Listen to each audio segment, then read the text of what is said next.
Magandang umaga, mga Amazon. Yan po ang blower po ng kalam natin. Demo ko lang po itong kalam neto. Yan po ang pagpapaliyab ng this oil. Painitin lang po ang chamber. Pagkatapos, patapan na lang po. Konting-konti lang po, mahina lang po. Minute na po, mga 1 minuto ang chamber. Yan po yung bago nating overflow. Para dire-diretso po ang apoy. Kasi dati po pagka sumobra po sa langis, mahapaw.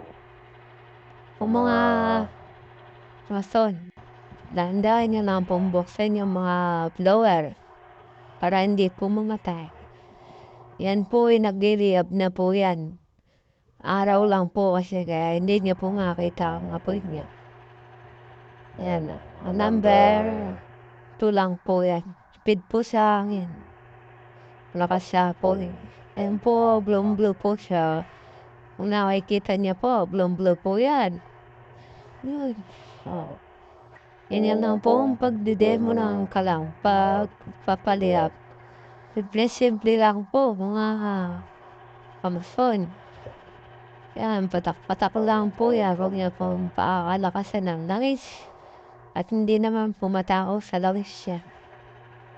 At patak-patak lang po ang gawin niya. Laday po sa langis. Controller niya po sa langis at controller po sa hangin. Yan. Ganyan na po ang paggamit ng use oil natin, mga kaibigan. Ano naman po ang apoy, laser flame. Sul na sul. Yan ko po ginawa yan, mga kaibigan. Blue po yan.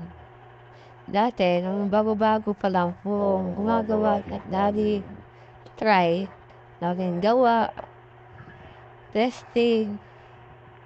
Kape na tayo mga kaibigan para sa umagang ito. Ganyan lang na po yung mga kaibigan. No? Po ay nagsahing na rin. Charan! Tignan niyo nga po. Ang ganda po ng pagkakasahing ko.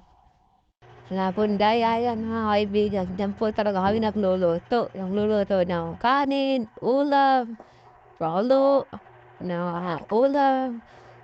Yan po mga kaibigan. Yan po yung tangking na mahaba na yan.